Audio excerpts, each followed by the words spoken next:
Durante la Segunda Guerra Mundial, no todo lo que se movía en la oscuridad era humano. Se les llamaba criaturas sombra.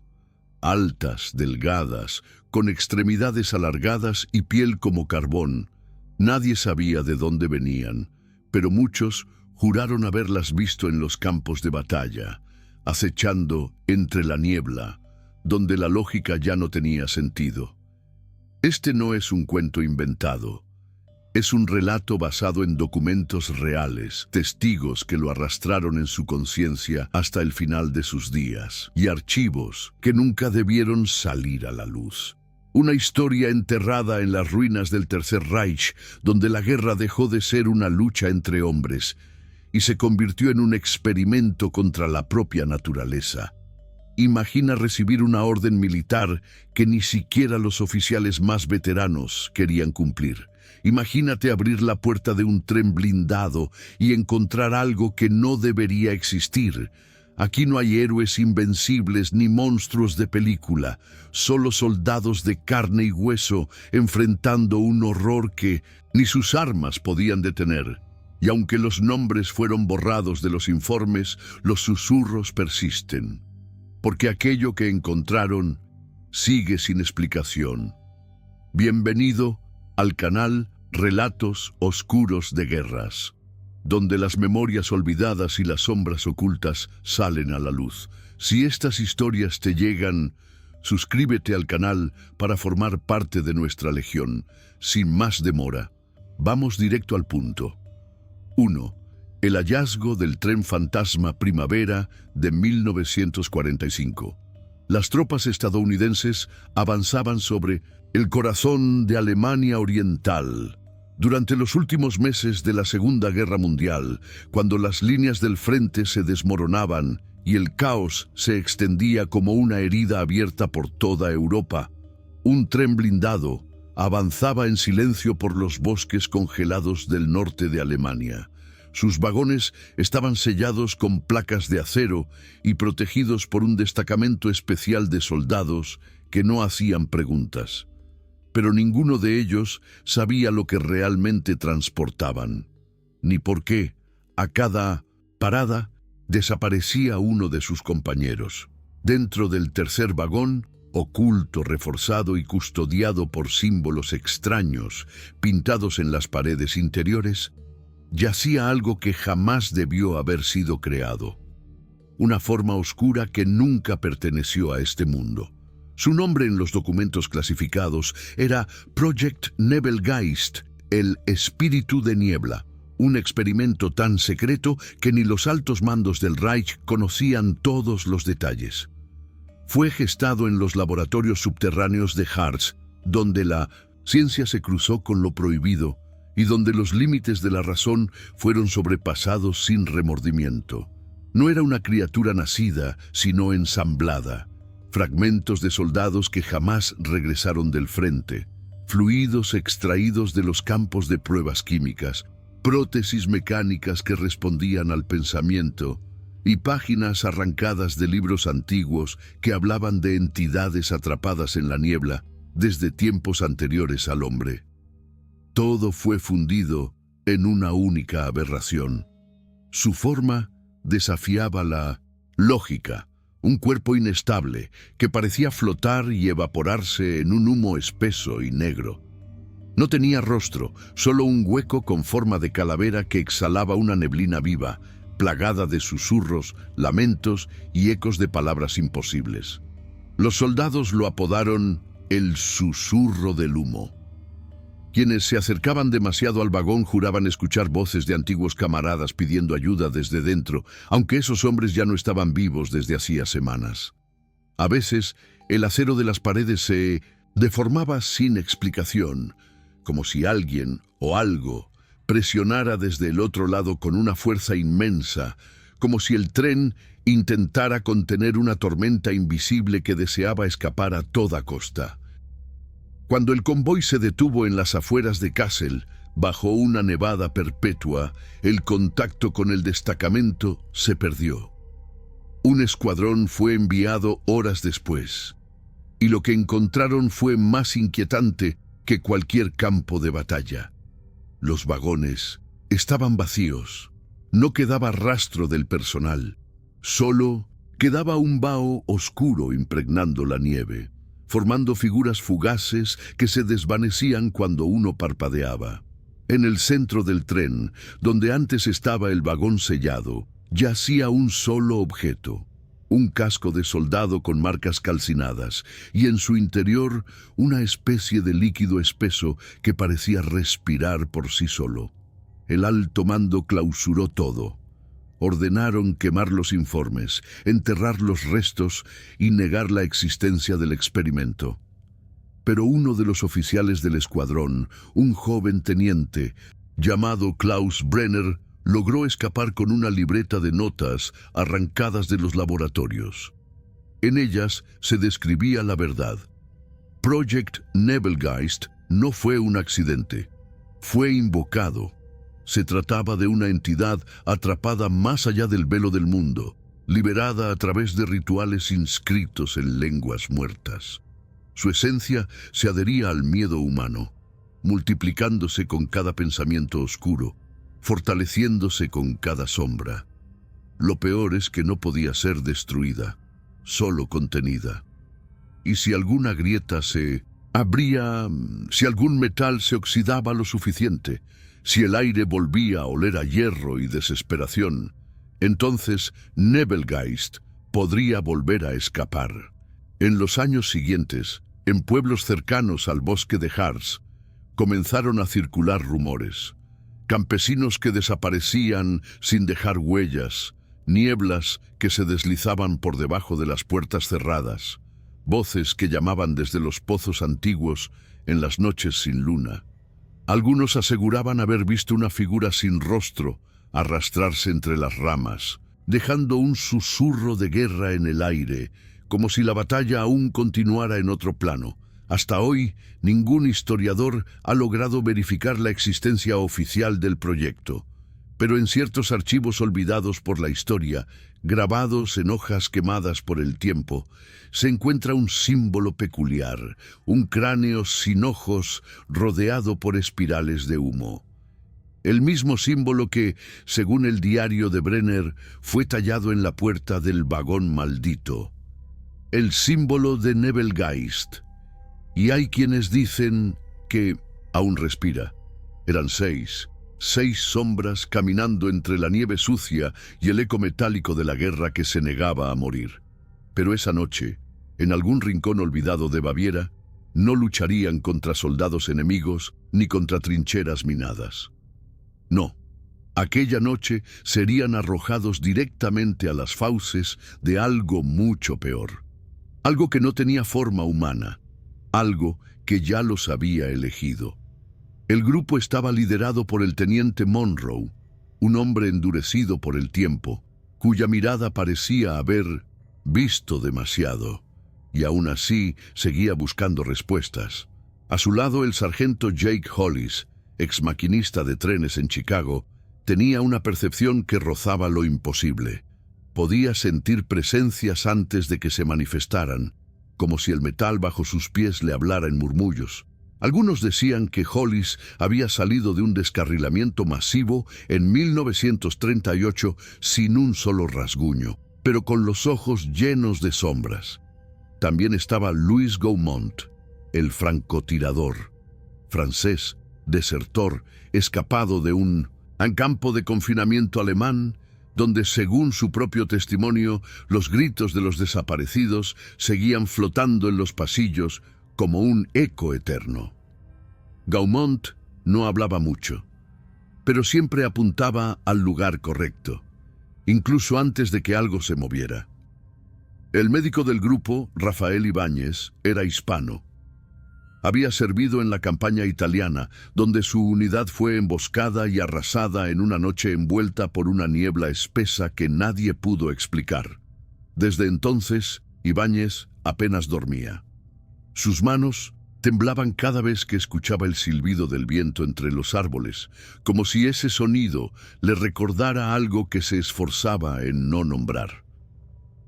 El operador de radio, Sam Becker, era diferente. Judío, estudioso de lenguas antiguas y obsesionado con los símbolos nazis que encontraba grabados en lugares donde no debían estar: vagones abandonados, techos de búnkeres, túneles sin luz. Él afirmaba que esos símbolos no eran simples marcas militares. Decía que eran advertencias o portales. El último era Tommy Reese, 19 años, aún con cartas de su madre en el bolsillo, aún soñando con regresar a casa y abrir una tienda de repuestos en Iowa. No sabía que esa noche la guerra se partiría en dos dentro de su cabeza y que, al mirar dentro de un vagón sellado con cadenas, encontraría algo que nadie debería ver jamás.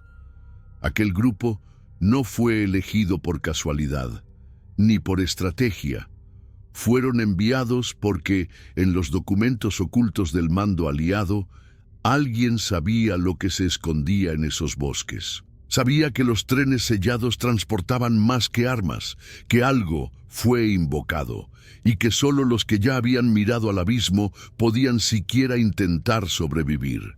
No eran héroes, eran los elegidos del infierno. La operación parecía sencilla: asegurar el tren, establecer comunicación con el alto mando y esperar órdenes.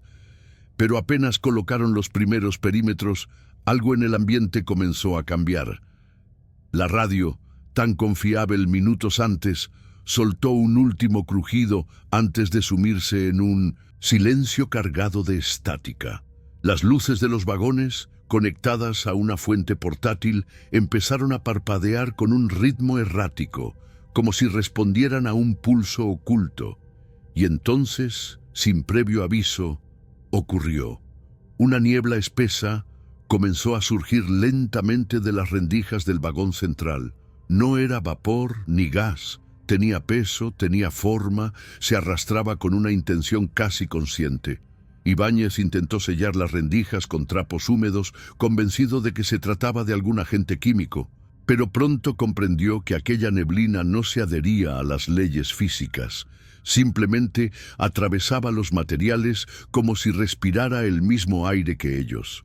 Sam Becker, con la linterna temblando en su mano, se aproximó a los símbolos grabados en la puerta del vagón número 3.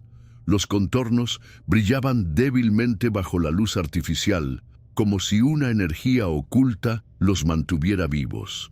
Sam rozó uno de ellos y murmuró, con la voz cargada de un miedo primitivo: «Esto no es alemán. Esto es más antiguo». Monroe se giró hacia él, pero no tuvo tiempo de preguntar. Un sonido seco, raspado, profundo, antinatural, atravesó la oscuridad. Algo golpeaba desde dentro del vagón, no con violencia, sino con insistencia, como si supiera que ya estaban ahí. El chirrido metálico crecía, un arañazo que se extendía por el acero, como si miles de uñas invisibles lo recorrieran desde el interior. Y entonces, sin que nadie tocara los controles, sin motor ni generador activado, el tren se sacudió. Los frenos se soltaron. Las ruedas empezaron a girar lentamente, arrastrando todo el convoy hacia las profundidades del bosque, como si respondiera a una orden dada desde otro plano. Monroe gritó a los hombres que saltaran fuera, pero solo 3 lo lograron. El vagón central, cubierto ahora por una neblina más densa que el humo de pólvora, se perdió entre los árboles, con Hollis y Sam aún dentro. El silencio volvió, un silencio antinatural, como si incluso el bosque hubiera dejado de respirar. Y en el aire quedó flotando una última impresión, imposible de explicar con palabras, pero que cada uno de los soldados sentiría por el resto de sus vidas. El tren no se había movido solo. Lo habían llamado desde dentro. El convoy, ahora poseído por una voluntad ajena, avanzaba por las vías oxidadas que se internaban en el bosque, como si siguiera un mapa invisible trazado en una lengua olvidada. La niebla no se dispersaba. Al contrario, parecía engrosarse con cada metro recorrido, envolviendo los árboles, La tierra y el mismo tren en un manto donde el tiempo se diluía. Fue Tommy Rees, con los ojos aún llenos de juventud y la respiración agitada, quien la vio primero. «Algo se mueve arriba», susurró con la voz quebrada. Entre el parpadeo errático de las luces, una figura se deslizaba por el techo del vagón como un suspiro oscuro. Larga, delgada. Su contorno era inestable, como si no pudiera decidir qué forma adoptar. Tenía extremidades que recordaban a brazos humanos, pero estaban mal, ensamblados como injertos torcidos de múltiples cuerpos. Entre ellas, garras translúcidas que se curvaban hacia adentro, como si rasgaran el aire mismo a su paso. No caminaba, flotaba a centímetros del metal, ondulando como una serpiente suspendida en líquido espeso. Monroe, intentando recuperar el control de la situación, subió por la escotilla lateral con el fusil temblando en sus manos. Apenas sacó la cabeza, una sombra lo envolvió. Una mano negra, semitransparente y de aspecto oleoso, se deslizó por el techo como un fluido consciente. El frío que emanaba atravesó el uniforme, la piel, y pareció hundirse en sus huesos. Monroe cayó hacia atrás, respirando entrecortadamente, con los ojos dilatados y el rostro cubierto de escarcha. Entonces, la criatura se manifestó por completo. Golpeó el techo con una fuerza que no parecía compatible con su forma casi líquida. El impacto no fue un simple estruendo, fue un latido, un pulso sordo que se propagó por todo el vagón. Las paredes vibraron, los remaches crujieron, el acero pareció ablandarse por un instante, como si estuviera a punto de fundirse bajo una presión invisible. En su interior, los soldados que aún resistían sintieron que la realidad misma comenzaba a curvarse. Louis Gaumont apuntó hacia la escotilla, pero la mira de su rifle no enfocaba bien. Era como si la criatura distorsionara la luz, el espacio y la razón. «No es una sombra», murmuró Ibáñez. «Es algo que vive en la sombra. Y tenía hambre. La criatura, o lo que fuera, no necesitaba ver. Sentía. Se movía hacia el miedo, como un depredador que percibe la vibración del pánico en los huesos. No venía por venganza. No venía por órdenes. Venía porque algo en aquel vagón, en aquellos hombres, la llamaba desde el otro lado del velo, y había respondido. El tren avanzaba, como poseído por un impulso oscuro que lo arrastraba más allá de cualquier ruta conocida. El bosque lo envolvía por completo, y la niebla se pegaba a los vidrios como una piel húmeda. Dentro del vagón, el aire se volvió espeso, casi imposible de respirar, mientras el metal comenzaba a crujir bajo una presión que nadie comprendía. Rafael Ibáñez, con la adrenalina empujando sus instintos de médico y soldado, corrió hacia una de las puertas laterales con la intención de abrirla y evacuar a los pocos que quedaban. Pero en cuanto sus dedos rozaron el pomo, se apartó con un grito ahogado. El metal estaba ardiendo, no con calor, sino con una especie de fiebre inversa, una quemadura helada que se extendió hasta sus huesos. El metal parecía pulsar, como si tuviera un latido propio. Y entonces comenzó a fluir. De las juntas, de las ranuras oxidadas, incluso de los remaches del vagón sellado, un líquido espeso comenzó a deslizarse lentamente por las paredes interiores. No era aceite, no tenía el olor ni la textura. Era más denso, más oscuro. Una mezcla imposible entre sangre reseca y ceniza, como si algo milenario hubiera sido molido y destilado dentro de aquel ataúd de acero. «Esto no es humano», murmuró Becker, observando cómo el líquido formaba patrones al descender, casi como si escribiera algo. Las luces parpadearon una vez más, y luego se apagaron por completo. Un silencio abismal se apoderó del interior del tren, solo interrumpido por una respiración profunda, lenta, pesada, no era de ninguno de ellos. No era de algo vivo en el sentido humano. Era como si el vagón, la criatura, el aire mismo, exhalaran al unísono, empapando todo con una presencia que no podía verse, pero que se sentía en cada centímetro de piel. En medio de la oscuridad, Louis Gaumont, el francotirador, apuntó hacia una rendija iluminada apenas por la tenue fosforescencia de la niebla. Sabía que algo estaba ahí, algo los observaba desde el otro lado.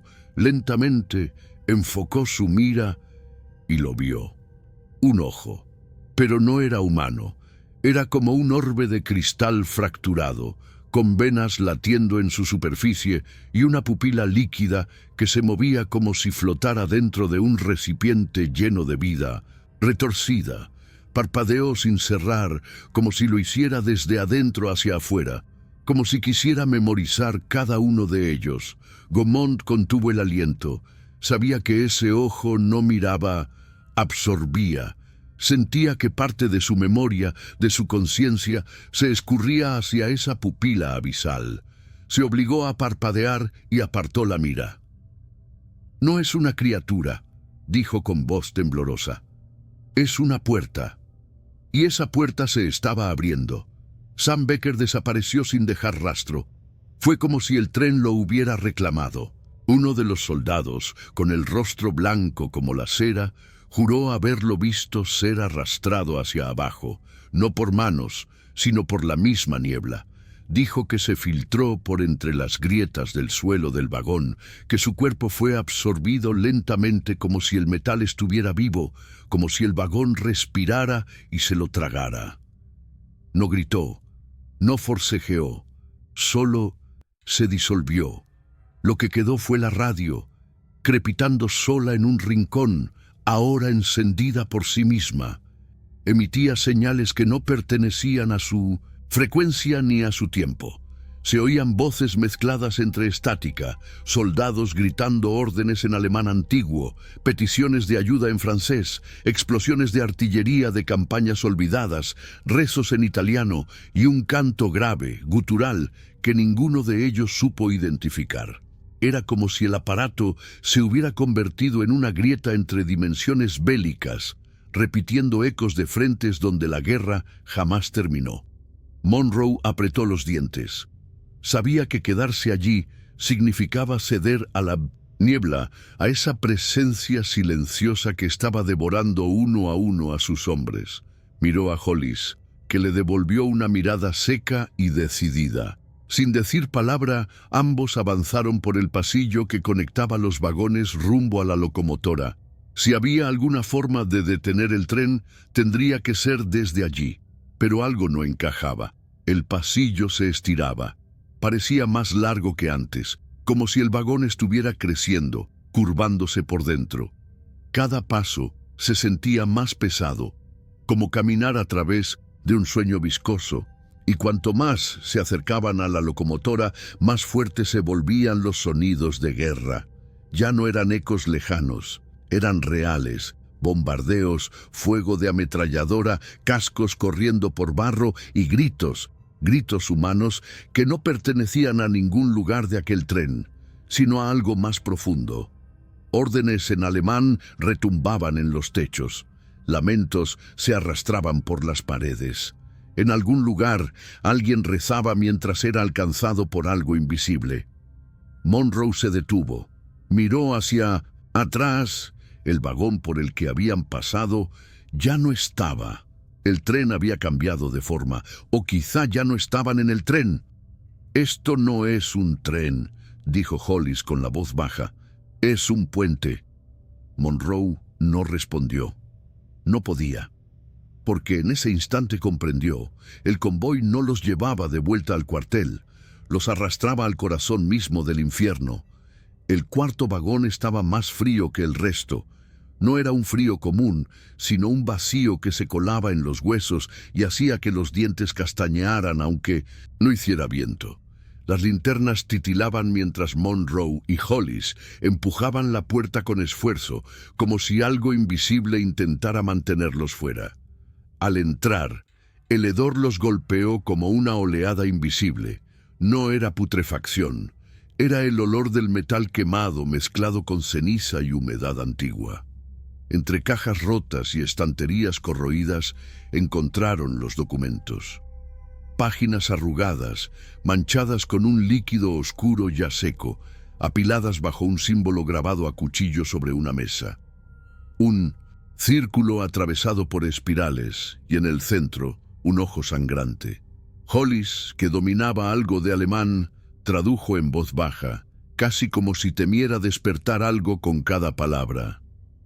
Fusión del alma de los muertos con energía oscura recolectada de campos de batalla, resultado inestable, entidad autónoma, imposible de controlar, solo contener. Monroe sintió que el aire se espesaba. La niebla se colaba por las rendijas de la puerta, y entonces, sin previo aviso, se manifestó. Emergió del rincón, más oscuro del vagón, primero como un temblor en el metal, luego como una sombra líquida que tomaba forma al ritmo de un silbido constante, como el vapor que escapa de una locomotora herida. El sonido era hipnótico y cruel, como si un lamento se escondiera bajo cada silbido. El Nebelgeist ya no se ocultaba. Su cuerpo era una amalgama imposible, miembros humanos cosidos entre sí, fusionados de forma antinatural, como si alguien los hubiera modelado sin saber dónde terminaba un ser y comenzaba otro.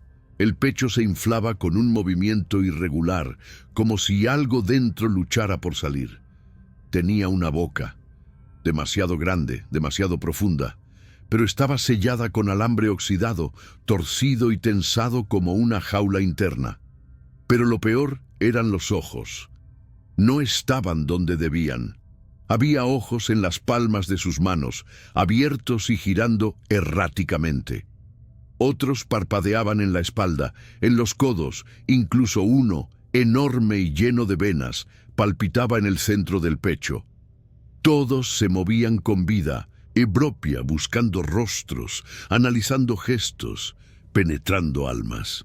El Nebelgeist no se abalanzó, observó, y en su inmovilidad, en su silbido constante, estaba la verdadera amenaza. No buscaba escapar, no deseaba libertad. Su propósito era más profundo, más oscuro. No quería salir del tren. Quería quedarse con él, reemplazar a quienes lo crearon, ocupar sus lugares, caminar entre los vivos con una forma imposible de nombrar. Hollis retrocedió un paso. El vagón temblaba como si respirara con la criatura. Monroe levantó el arma, pero supo en lo más íntimo de su mente que aquello frente a él no podía ser detenido con proyectiles. Era un error del universo. Un fragmento de guerra convertido en entidad, un lamento con forma. Era el rostro del Nebelgeist y había despertado. Solo quedaban tres: Monroe, Hollis y el joven Tommy Reese, con el rostro pálido y los ojos vacíos, como si parte de su alma hubiese quedado atrapada en uno de los vagones malditos. El tren seguía avanzando sin control, envuelto en niebla y susurros, arrastrándolos hacia un destino que ninguno podía comprender por completo. Pero Monroe lo entendió de una forma instintiva, casi ancestral. No podían permitir que eso saliera del tren. No podían dejar que la criatura encontrara otro cuerpo, otra vía, otro mundo. Tomó la decisión en silencio, mientras la oscuridad se cerraba a su alrededor. «Vamos a volarlo todo», dijo con voz firme, sin mirar atrás. Hollis no dudó. Entre restos de cajas militares y partes, rotas de munición, improvisó una carga explosiva con detonadores y material incendiario del ejército. Sabía cómo hacerlo. Lo había aprendido años antes, en otra guerra, en otro continente. Pero esta vez, lo que estaba intentando destruir no era un enemigo, era una presencia. El silbido del Nebelgeist volvió a escucharse, más cerca, más húmedo, más consciente. Y entonces, sin previo aviso, descendió del techo como una sábana viva, negra y gelatinosa, deslizándose por la pared metálica como un manto que se alimenta de calor. Se lanzó sobre Ibáñez antes de que pudiera reaccionar, envolviéndolo en una especie de membrana translúcida que se contraía como un órgano vivo. El médico no gritó, solo alzó la mano intentando tocar el rostro de sus compañeros, mientras su piel comenzaba a deshacerse lentamente como si se fundiera con la criatura, como si el Nebelgeist no lo estuviera destruyendo, sino absorbiendo. Hollis gritó el nombre de su amigo, pero sus dedos no pudieron apretar el gatillo. Su cuerpo se congeló. Monroe, con la mirada clavada en la carga, activó el detonador manual. El pitido agudo del encendido cortó el aire como una orden final. ¡Salta ahora!, rugió, con la voz de un hombre que ya lo ha perdido todo. ¡Ahora! Hollis y Tommy se arrojaron por la puerta lateral, rodando por la nieve helada del bosque de Jüterbog. Monroe esperó medio segundo más, justo lo suficiente para ver cómo el Nebelgeist giraba hacia él todos sus ojos. Todos. Como si en ese último instante la criatura entendiera lo que iba a ocurrir. El tren estalló con una fuerza que sacudió la tierra. Una columna de humo negro, espesa y ondulante, se alzó por el cielo sin estrellas, acompañada de un rugido que parecía provenir del centro del mundo. No hubo fuego visible, solo ceniza y una niebla que se elevaba como un lamento atrapado.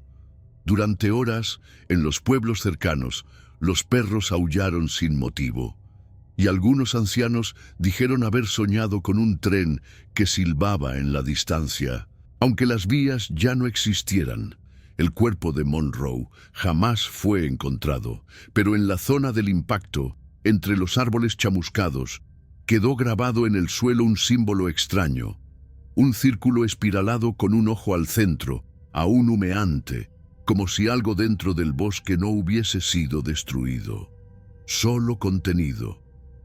Lo encontraron días después, caminando sin rumbo por las afueras de Jüterbog, cubierto de hollín, con los ojos perdidos en algún punto más allá del horizonte. No llevaba armas, no respondía a preguntas, no parecía siquiera saber quién era, solo repetía una frase, una y otra vez, con la voz seca de alguien que ya no hablaba para los vivos.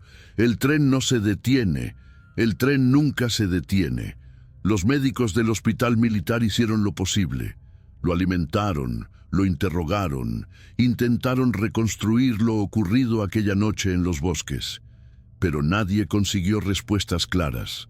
Sus recuerdos eran fragmentos rotos, una niebla que respiraba, ojos donde no debían estar, un susurro constante como vapor de una máquina antigua, y una sombra que lo seguía a cualquier habitación donde entrara. Uno de los doctores, que más tarde renunciaría en silencio, escribió en su informe algo que nadie quiso incluir en los registros oficiales. La sombra del paciente no coincide con su cuerpo. Se movía con retardo. A veces tomaba otra forma, o simplemente desaparecía por segundos antes de volver a su lugar, como si perteneciera a otro espacio o a otra cosa. En 1954, Monroe desapareció, sin notas, sin despedidas, sin rastros. Un día estaba en su habitación sellada. Al siguiente, solo quedaba la sábana vacía y una marca grabada en el cristal de la ventana, un símbolo espiralado con un ojo al centro. La misma figura que Hollis había visto aquella noche antes de que todo ardiera. Desde entonces, cada primavera, en los alrededores de las vías abandonadas de Jüterbog, los rumores regresan. Campesinos, excursionistas e incluso soldados en maniobras han reportado lo mismo, un silbido lejano en mitad de la noche, una vibración en el suelo, luces tenues que se arrastran por la niebla como faros encendidos. Algunos afirman haber visto un tren antiguo cruzar lentamente el bosque, sin conductor, sin fin. Dentro, dicen, hay figuras inmóviles detrás de las ventanas, niebla espesa que no se dispersa, Y gritos, gritos que no suenan a humanos, gritos que vienen desde muy lejos, como si el eco rebotara entre mundos. El Nebelgeist fue destruido, o simplemente encontró una nueva forma de existir, viajando eternamente por rieles invisibles, buscando reemplazar a quienes lo crearon. ¿Conocías esta historia? ¿Qué habrías hecho tú si hubieras estado en ese tren? ¿Qué otras historias ocultas de la guerra deberían ser contadas?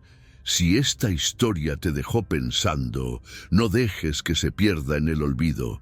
Suscríbete al canal y activa las notificaciones para descubrir más secretos enterrados por la guerra, más relatos que nunca llegaron a los libros, pero que aún respiran en las sombras. Gracias por quedarte hasta el final. Pero recuerda, hay cosas que es mejor no buscar. Nos vemos en el próximo relato, si es que aún estás aquí.